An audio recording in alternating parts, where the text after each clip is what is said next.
2024, May 6th, Strategic Management. So question 1 is usually compulsory.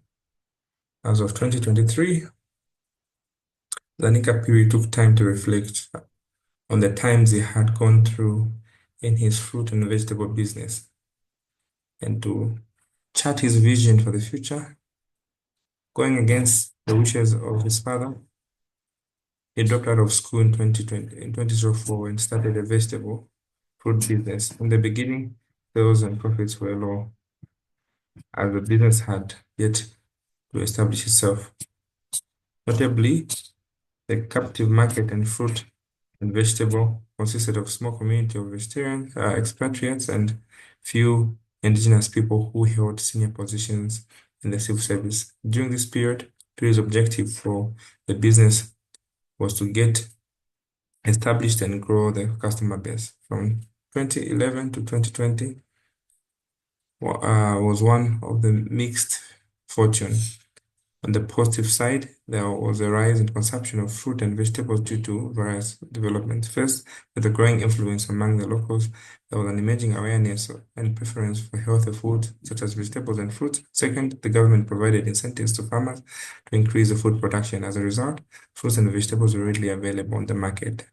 The upshot was not only an increase in the production of fruits and vegetables, but also to boost the sales and profit for dealers in the fruit and vegetable market. On the negative side, the perceived high profits in the fruit and vegetable sector attracted competition. In response of the advent competition, Zanika Piri did not think there was scope for product differentiation and fruits and vegetables. Rather, he was considering a market focus as more appropriate strategy. Zanika Piri noticed a decline in fruit and vegetable industry in the last 2 years, a combination of unfavorable rainfall pattern rising from unemployment among the locals and a decline in the population of expatriates has resulted in the fall of the purchase of the vegetables and fruits. I hope you're following the storyline. Okay, so story goes further on.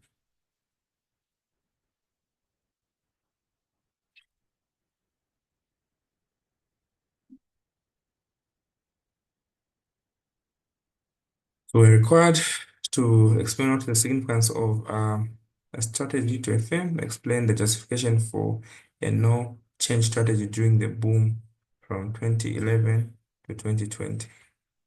Okay, so we're looking at this case study. So first question was to explain what we understand by a strategy. What is the significance of strategy to a firm?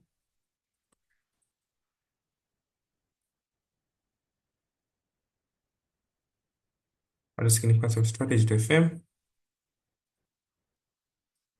The significance of strategy to a firm are it gives direction and purpose. It gives competitive advantage. It improves performance, adaptation to change, and effective resource allocation. Okay. You've heard those points. So I'd be glad if I had a number of people participating.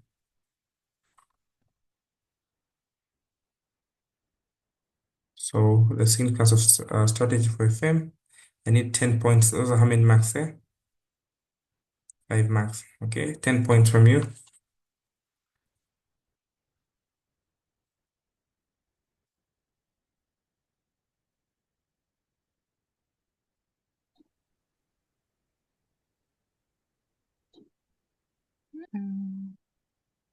What points has she mentioned?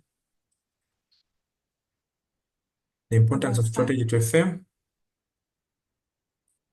They give direction, they enhance decision making, they build competitive advantage, they guide the firm on expansion.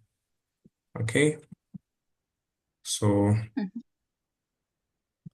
you can expand on those points. So these are the general parameters that we had talked about even the last time. So let me beam the points. The importance of strategy to a firm, that's 5 marks. Number one, you'll give what? Direction. So it is strategies that will outline the long-term goals and the path that the firm should take to achieve them. Number two, strategy will help in enhancing decision making because it will offer clear framework for consistent informed decisions. Strategy also improves what? Resource allocation because it helps to choose which items to prioritize and where to channel the resources in terms of time, money, and people. It also builds on competitive advantage because a well-structured, grafted strategy will help to differentiate the firm in the market and also to gain what? Sustainable edge against the competitors. Okay, it also gives growth and expansion when you have a component of strategic planning. It will help firms to do what? To identify and seize new markets and opportunities. To also foster diversification. Strategy also will increase what? Operational efficiency because you are going to align your operations with the firm's strategic goals. So the firm will reduce on wastage or duplication. It will also enhance organizational coordination because it will foster unity, collaboration across departments and teams. So it will also mitigate risk. So you are going to anticipate what potential risks are there and you prepare proactive measures. It will also help to do what? To support the long-term sustainability.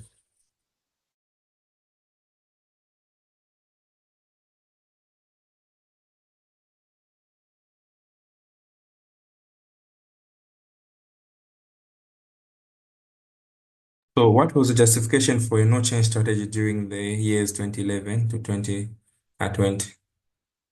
What justification was there?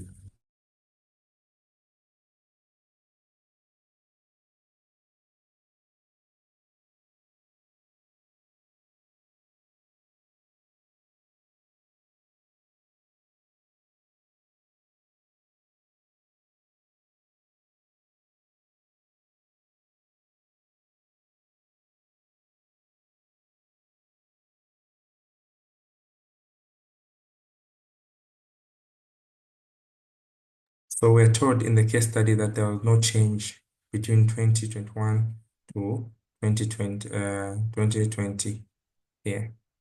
Okay, from the period 2021 to 2020 was a mixture of fortune on the positive side.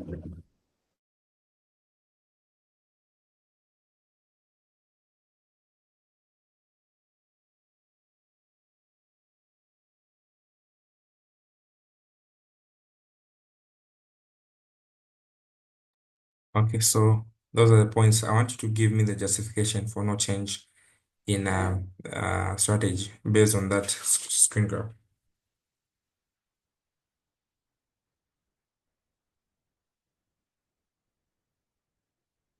Why was there no reason for changing strategy? There was a stable environment here. So, Yeah. explain. So maybe because of how the market was performing, because it's saying on the positive side, there was a rise in the consumption of fruit and vegetables due to several developments. So maybe the social environment necessitated this rise in consumption of fruit and vegetables, hence having an impact on the strategy that these people had. There was no need to change because of the rise in the consumption. Okay. Point number two.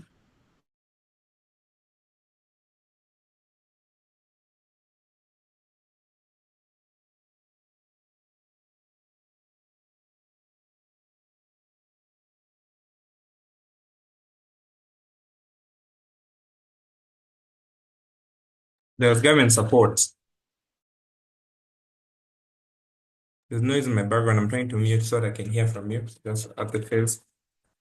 Be done with the noise. Or just grinding something. I need these are 5 marks. Yeah. There was government support, like you have mentioned, so there's no need to change. If at all we're getting all these, if we're getting all this support, and the consumption is on the higher side, so we can just maintain. Okay, so there are 5 points that are just stemming from here. So we've talked about only 3. I want us to be interactive, please. What are the others saying? Why was there no reason for changing strategy?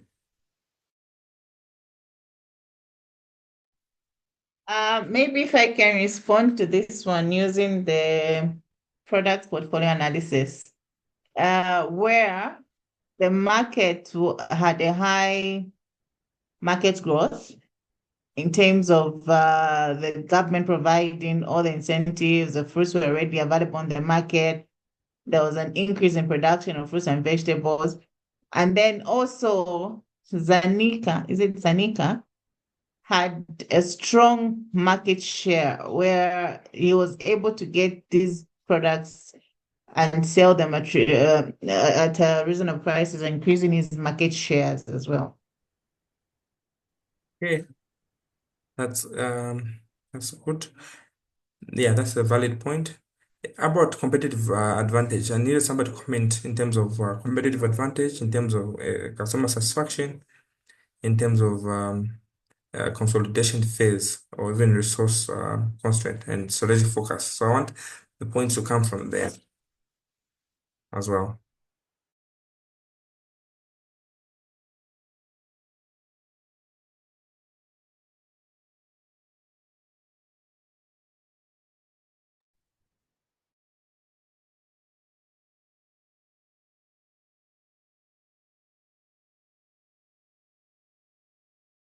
So you can see on the preamble, the objective was to do what?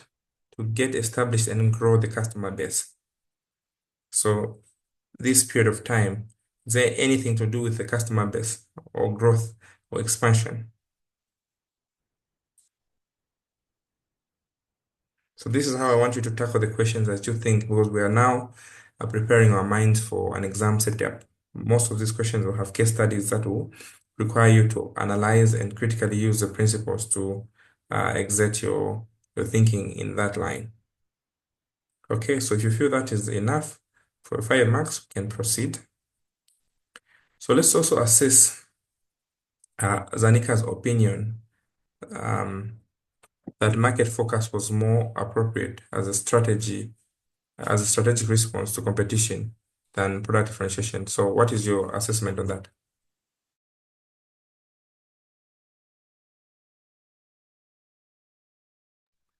So we are told that Zanika's opinion here was that market focus was more appropriate as a strategic response to competition than product differentiation. What is your thought on that?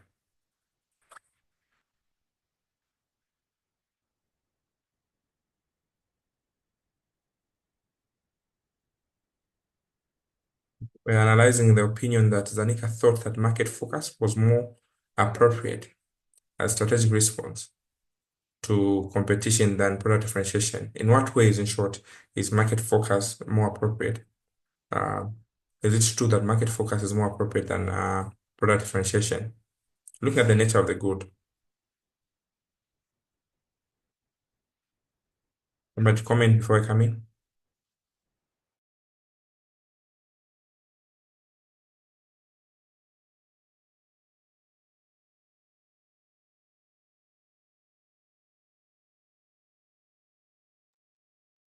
Okay, so maybe you correct me. I'm thinking because while product differentiation can offer competitive advantage, maybe a market-focused approach considers the broader market dynamics because you're trying to tackle consumer preferences and industry trends to develop a more sustainable, what's the word, effective strategy. So you're more focused on the market rather than product differentiation. And the fact that Zakanika was trying to establish a market base at the time, I think that's why there was that strategy that he implemented. Okay, that's good. So quickly, in the interest of time, we can look at the nature of the product here, fruits and vegetables. We know they are perishable. They're highly perishable in nature. So usually firms would rather prioritize getting them to specific markets efficiently than spending more time on differentiating them. So it's the nature of the perishable goods. Okay. Number two, the kind of good, it's a standard product. Okay, most fruits and vegetables are usually naturally uniform. Tomato is a tomato, a fruit is a fruit. So, um, limiting opportunities for this nature limits the opportunity for differentiating the product. No matter how much you decorate a tomato to still be a tomato. Also, in terms of price sensitivity, we know that consumers of these fruits and vegetables, they're often conscious of the prices. So they make market segmentation and more critical for such products. Also, local preferences is another issue. So the tastes and demand vary from location to location. So if you're going to tailor certain offerings to a local preference, you would rather use a market focus, okay, more than differentiation. So it is more impactful than trying to create something unique or a version of a common produce. So market focus is more, all right? Then also in terms of efficiency of distribution. So if you're using a market focus, it will help you develop an efficient supply chain, which is targeted to a specific geographical area. You reduce on wastage and you increase on making profit. All right? Are we together? So also some fruits Yes. have limited branding opportunities. So unlike good fruits and vegetables, they offer very little branding possibilities. So shifting your competitive edge to a market focus and differentiation would be more appropriate. Okay. So this is in analyzing the kind of strategy and based on the product we're dealing with. Is that clear? Yes. Okay. So we are told in there was a negative response somewhere. Um,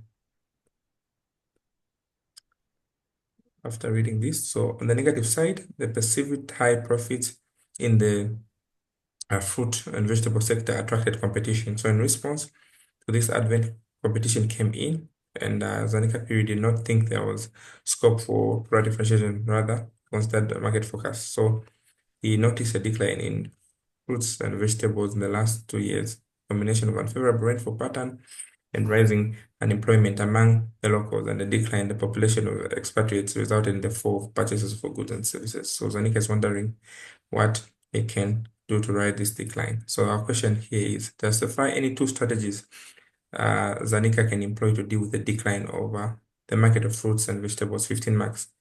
I need your critical thinking here.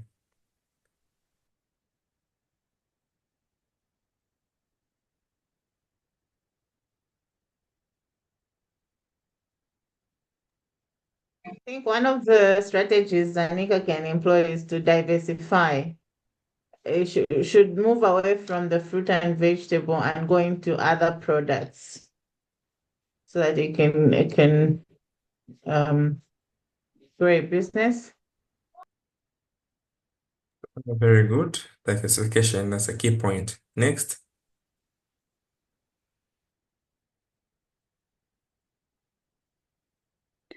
Um, so when it comes to diversification, it could be in the same line of business. So if at all Zakanika is selling fresh fruits and vegetables, he can opt for uh what's the word? He can opt for keeping them longer. I've forgotten the actual term that we use. If at all he's selling fresh tomatoes, he can dry them just to make them stay longer, just to lessen the period that vegetables can go bad. So he can try to use another way of keeping them longer. Okay, that's a good one. Okay, I like product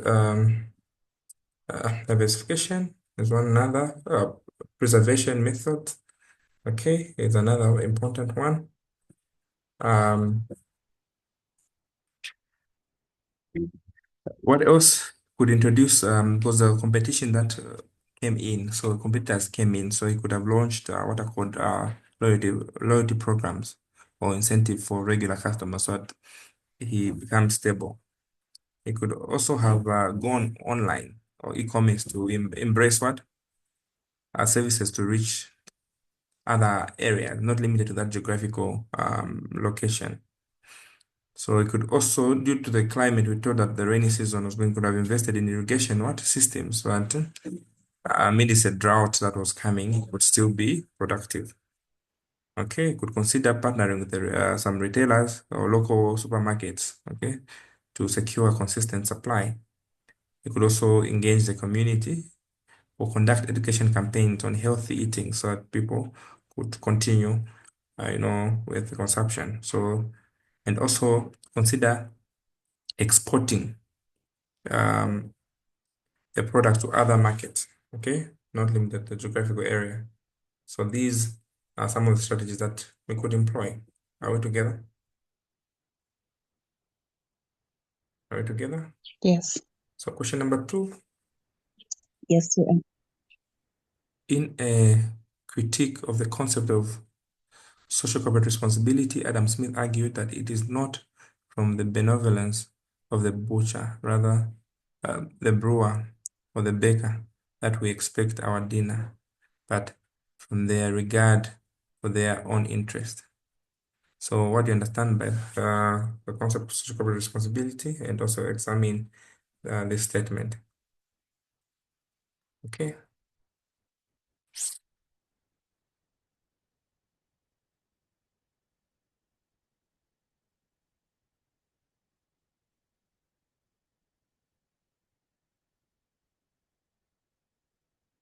So what do we understand by social corporate responsibility? And let's So expand the company. social corporate, Uh-huh. corporate social responsibility. This is an ethical obligation for an organization to give back to the community in which they are trading. And mostly the focus areas for CSR is community development and skills education and skills training. So for community development, maybe they'll look at infrastructure, maybe they'll build schools like for the mines, the way they've done it in Solwezi, like Lumwana and the other one, they built schools. And for training, they'll usually do internships or scholarships. Okay, great. So I've already said social corporate responsibility is more than just making profits. It's about how institutions take care of the environment, how they treat people fairly, and how they support the communities around them. So it includes key aspects like environmental care, like managing waste and ecosystem-friendly resources. Social responsibility, like treating the workers fairly and helping the local community. And also economic responsibility, where they are being honest in business and supporting fair trade. So CSR is important in that it helps in Zambia to build trust with the customers and also keep employees happy, at the same time support national development by paying the taxes, and also in Zambia by improving the sectors like the health, education, and reducing poverty in key areas. So this is our 5-mark explanation on how you can simplify what you understand by the concept of social corporate responsibility. So now let's discuss this grammar in here. Discuss Adam Smith's argument in the context. It says CSR it is not from the benevolence of the butcher, the brewer, or the baker that we expect our dinner, but from their regard for their own interest. Okay, so how do we understand this concept?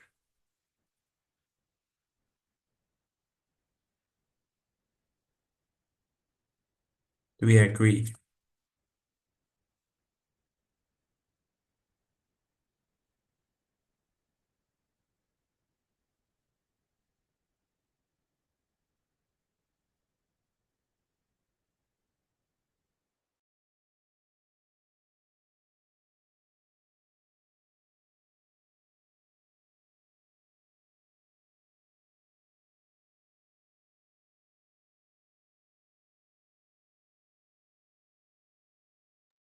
Okay, so from the explanation that we have there, we're saying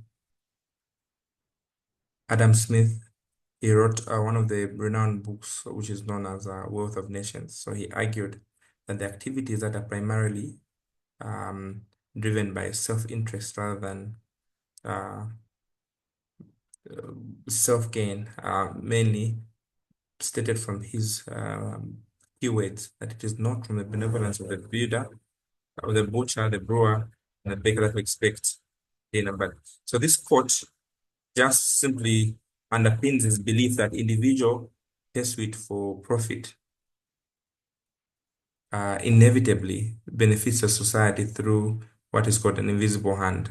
So his core arguments will suggest that businesses should exist not to save society out of kindness, but to maximize their what? Their profits. So what he's actually saying is that businesses should engage in production, should engage in innovation, should engage in maximizing corporate interests. So when businesses pursue their own gain with a competitive market, the overall economy will grow inevitably. The business employment area will grow inevitably, and services will improve. So his statement has brought a lot of arguments sometimes.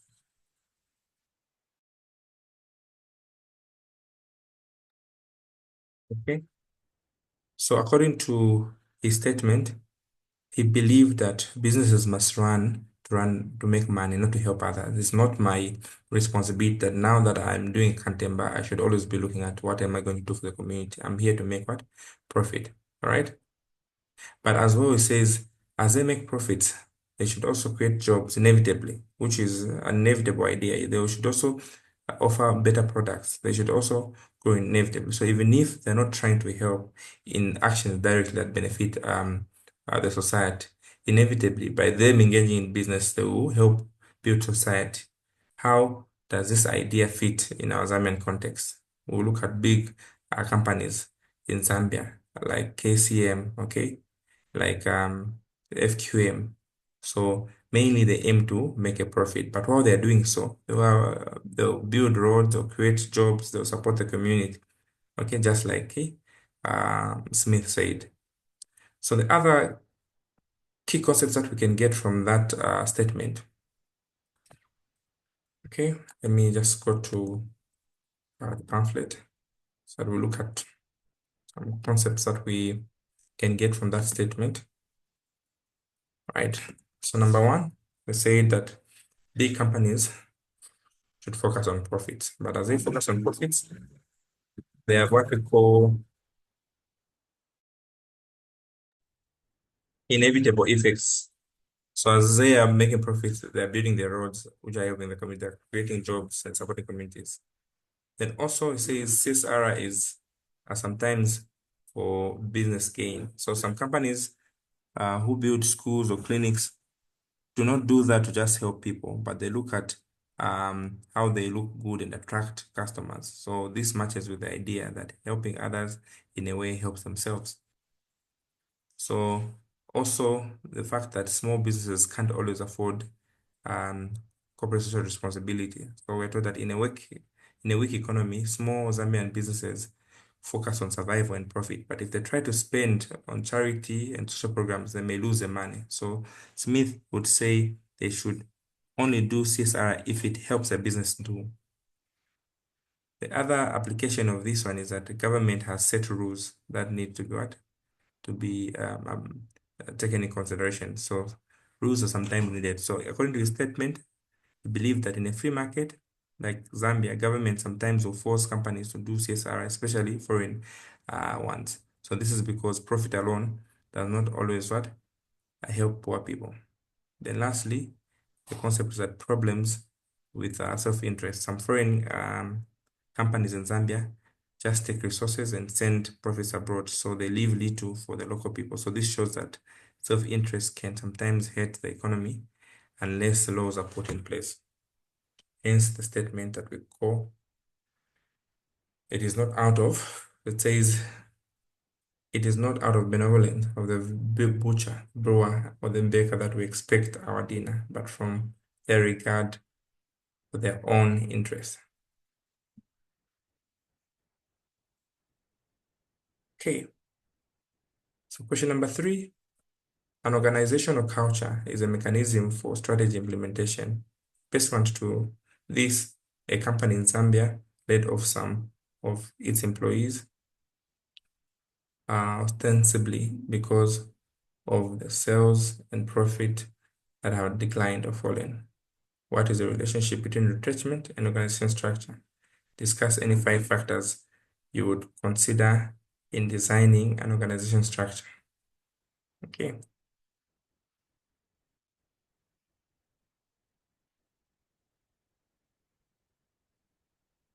So, anyone to come in on that?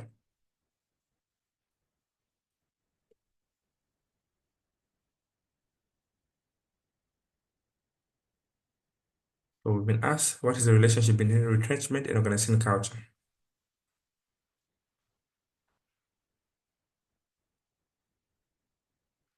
Organization.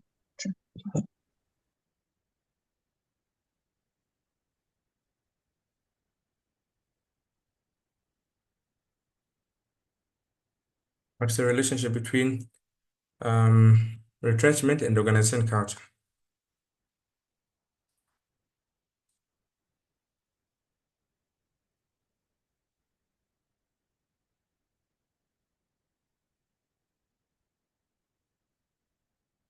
Well, what is retrenchment, first of all, and what is organization culture?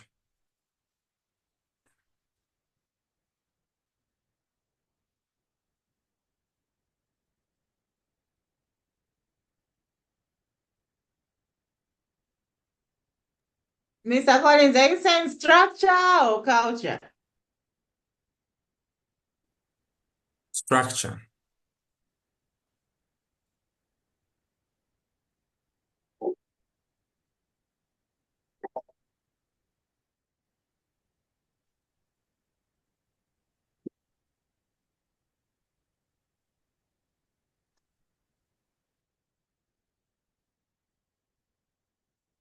What is the relationship between retrenchment and organizational structure? Okay, so we can look at the differences in terms of some key aspects. Let me redeem time. So, Um, you wanted to say something before I come in?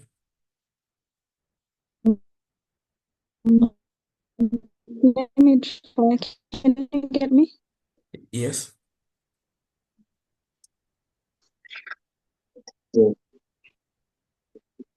Is it my network or your network?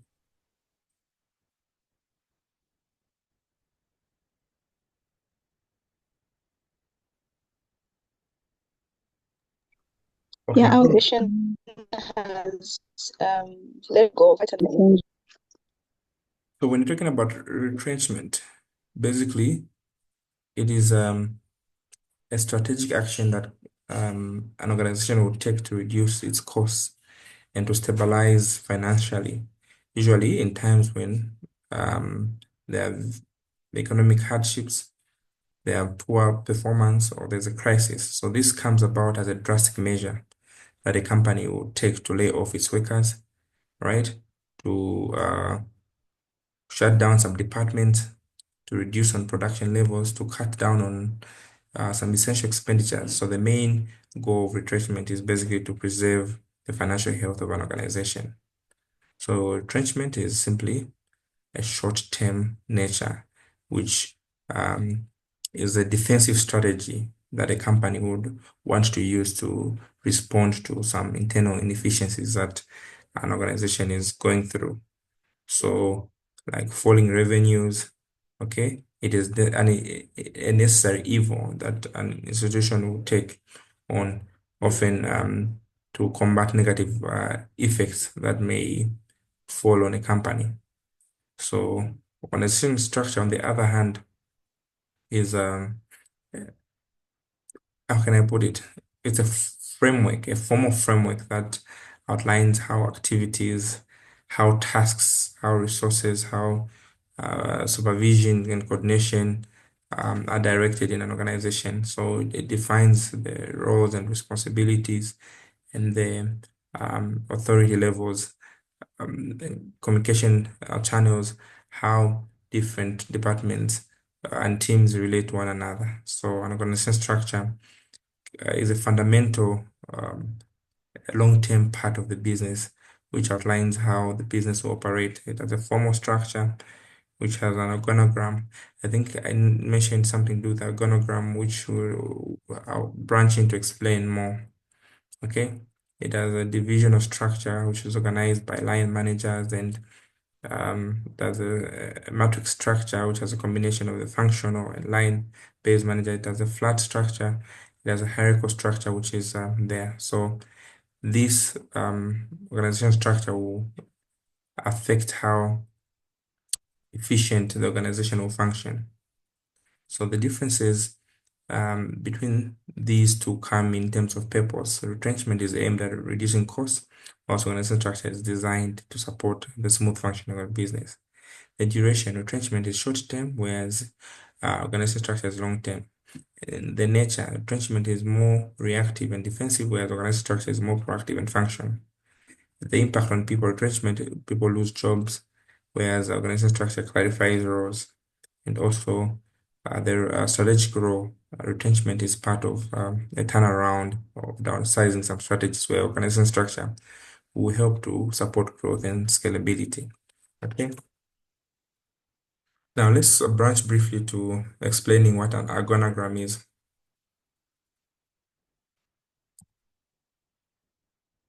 and what it's used for.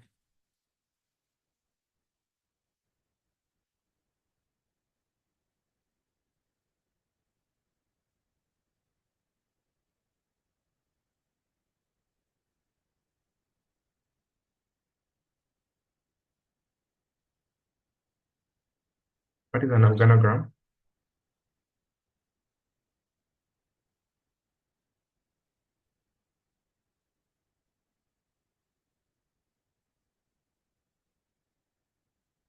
And is an organogram.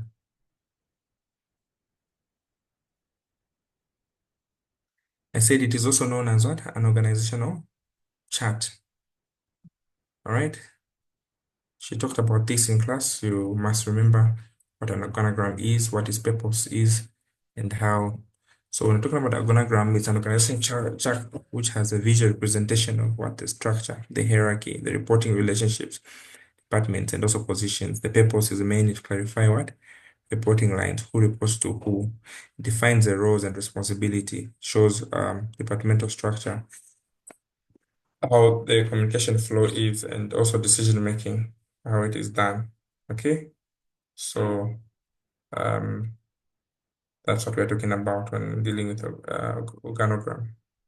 Then also it is used to support decision making by showing the levels of authority. What other components did we talk about when we're discussing the organogram?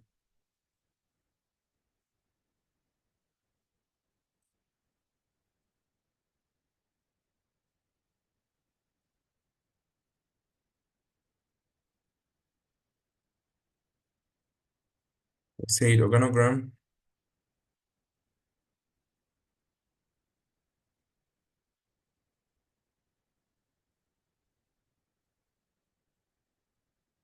It's just a diagram that shows what? The responsibilities in an organization structure. So there's a difference between an organogram and an organization structure. An organization structure is about how the business functions daily. It shows guiding roles and responsibility. Retrenchment is about how the business survives financially. Okay, so we go back to our question. So we discussed the relationship between retrenchment and organization culture, and what are some of the 5 factors we consider in designing an organization culture and organization structure? What are some of the 5 things we should consider?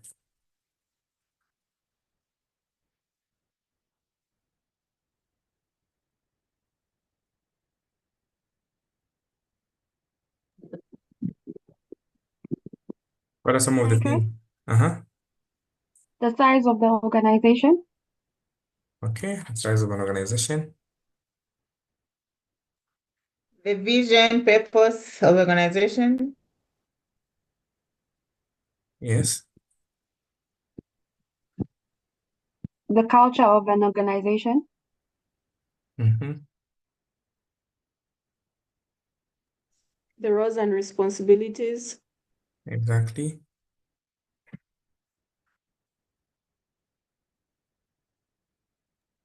The strategy as well.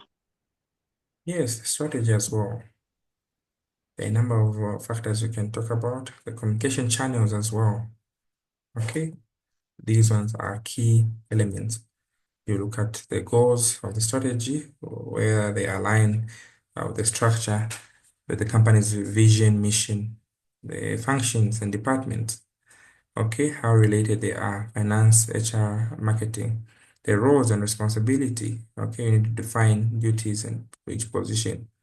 Okay, the hierarchy in terms of relationship, you need to establish what clear lines of authority, the structure in terms of choosing between functional, divisional, matrix, or the flat. Okay, what structure you choose. The span of control, deciding on how many employees should report to each supervisor. The communication channels, all right? All these are important when you're dealing with the flexibility of the organization. You need to make structure which are adaptable to how they plan to be. The culture itself, okay, to support the culture that is there, and also stakeholder involvement and input of leadership. So these are key elements that will determine the kind of what? The kind of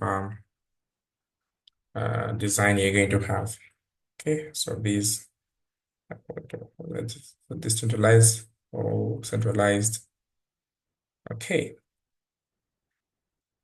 so we go to Kenan Andrews in the book Concept of Corporate Strategy and Implementation. It depends on systems that encourage behavior.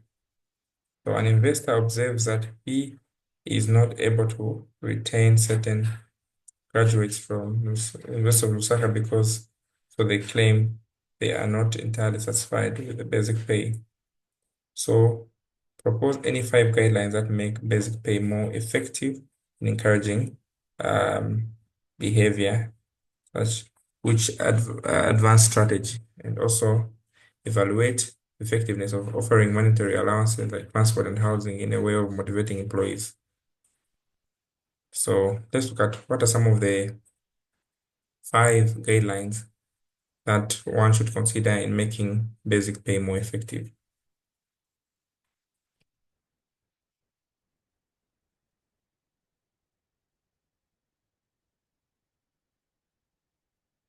Mhm. Any 5 basic guidelines that will make basic pay a more effective strategic behavior or strategy.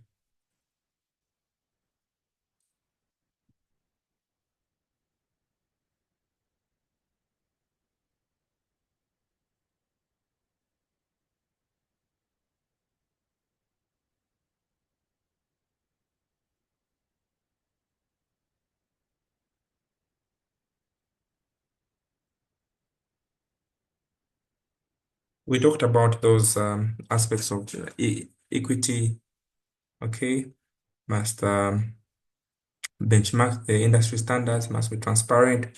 Although we looked at this in human resource. So what are some of the characteristics that make um, pay that encourage pay to be encouraging behavior? There are many factors we had looked at. Was taking human resource. Okay, quickly to just summarize them, we must ensure that what? Pay must be equitable, must be consistent across the roles so that it promotes trust and reduce dissatisfaction. Okay, it must be linked to the responsibility and the value of the job so that we avoid what? People feeling less appreciated. It must benchmark against the industry standards. It must align with the market rate so that they stay competitive. It must have an element of transparency, okay, where they communicate how the pay is determined to avoid confusion. It must incorporate what? Progression or grades must offer skills that will reflect experience and performance growth. You must also recognize loyalty and what? Tenure in pay increases. So reward those that are long serving so that they may stay longer. So we see these graduates coming from Unilas are leaving because they feel what? Not entirely appreciated. So those are some of the basic guidelines that must be there. Transparency, meet market demand, etc. Are we together? Are we following? Yes. So, Yes. part B, let's evaluate the effectiveness of offering monetary allowances as a way of motivating employees. Okay.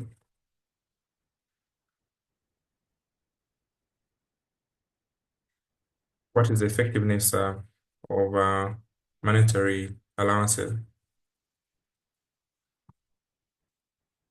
like housing and transport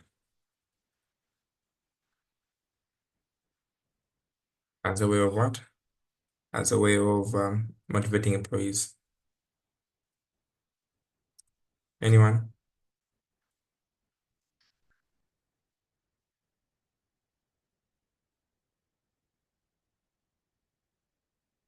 I think the employees feel motivated and appreciated when they're given allowances, not Mhm. only transport or housing, but even bonuses. Okay.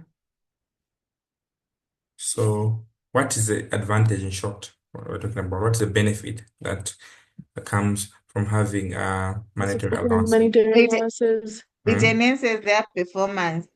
Yes, it boosts productivity, so they worry less about housing. It will also reduce on the financial stress, so employees can afford rent and transport, so they reduce distractions. So focus to increase their satisfaction, they'll feel supported in their life, so they'll build on gratitude and morale. Okay, it will also enhance retention, so it makes them competitive when they are calculating how much they spend on transport. Most of the people will think they work for transport. It will also retain talent, so it will offer competitive package for them.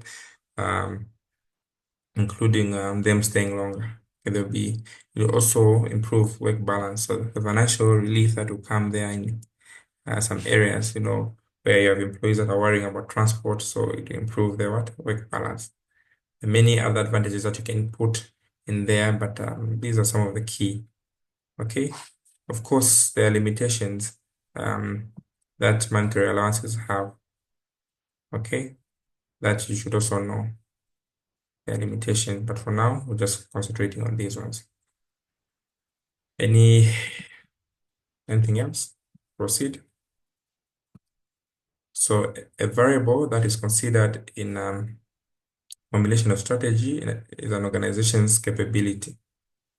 So the capability of an organization is defined as and is demonstrated as a potential ability to accomplish in the face of opportunity or threat, whatever um, it sets out to do.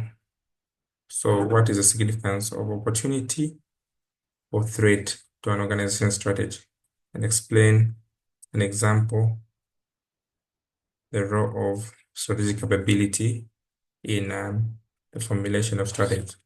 Is this a question you had asked, Annie? Yes. Strategic capability.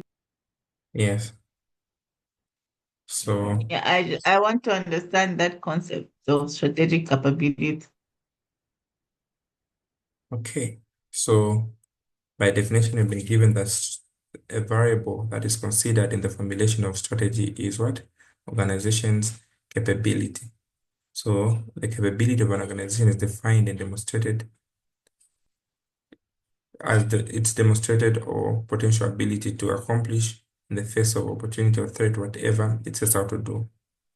So, firstly, before we go any further, let's break down in simple words what strategic capability is. Okay, anyone who's read about it, what is strategic capability?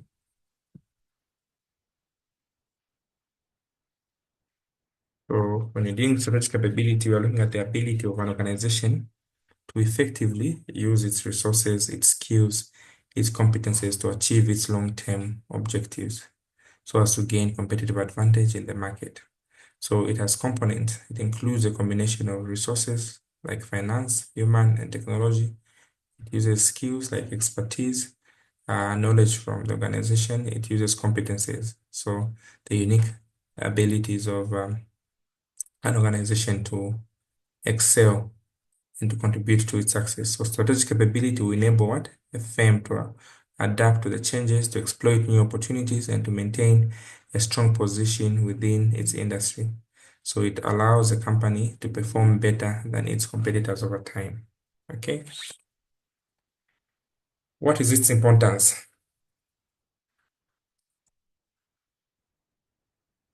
Of strategic capability. Why is it important? Okay. One organization. Strategic capability. Why is it important? So we can talk about a few key points on why it is important. So number one, it helps. So competitive advantage is one of the key aspects that comes in almost all the elements in storage management, whether it comes to technology. So it enhances what? Competitive advantage. So it allows the company to differentiate itself from its competitors. It also helps the company be consistent in performance and long-term success by aligning its resources with capabilities, strategic goals. In terms of adaptability, a strategic capability to allow a firm to adapt to the changing market conditions, technological advancements, and customer preferences. It also allows organizations with high capability to innovate more effectively, leading to new products and services and business models. It also enhances what? Resource optimization. It enables efficient use of resources and risk management, a solid strategic capability to allow companies to better assess and mitigate their risks. How else? Market leadership, companies with strategic capabilities are better positioned. All right. So also it helps in improved what decision making. It ensures that decisions are based on informed analysis and internal and external factors. So that is how I can simplify. Now, what is its role in formulation of strategy?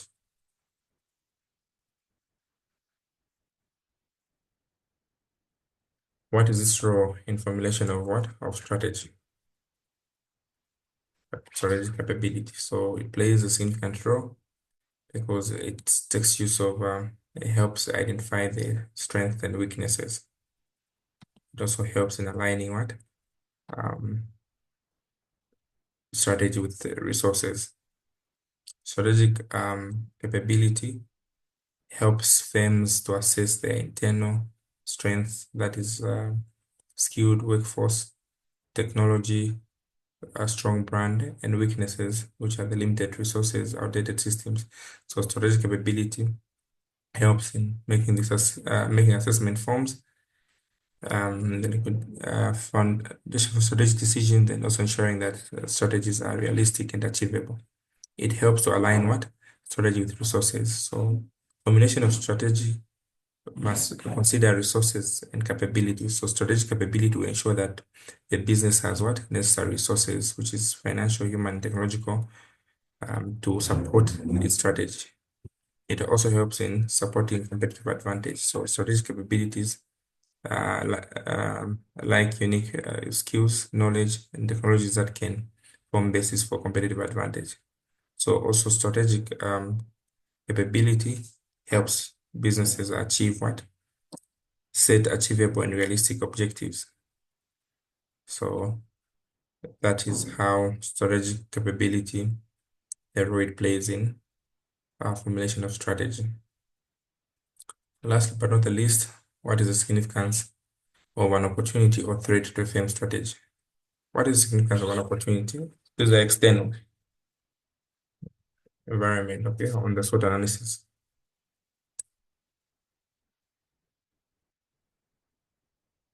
Why is it important to have threats, and what's the significance of opportunity or threat to a firm strategy.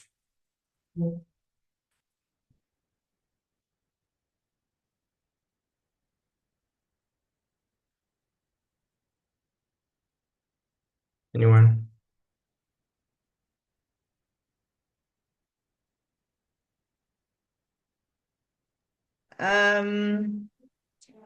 Thinking aloud, it helps you to be proactive and not reactive to the threat. Then also, it helps you to have a competitive advantage over your competitors by focusing on the opportunities that are out there and looking at how to deal with the threat. So yes, very competitive advantage is resounding. So the opportunities will allow you to differentiate yourself from what? The competitors. How? By exploiting new trends or emerging markets. So the threats will push the firm, okay, to innovate into strategies that will protect it in the market position. It also help in decision making because opportunities will give a firm what?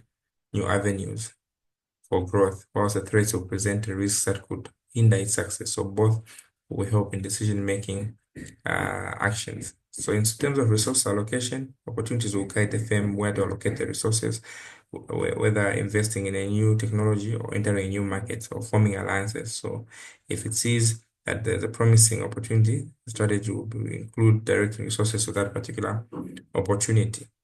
Okay, whereas in that, the threat, on the other hand, will force the company to reallocate resources where they are to address those weaknesses. It also is important in risk mitigation as well as innovation and growth.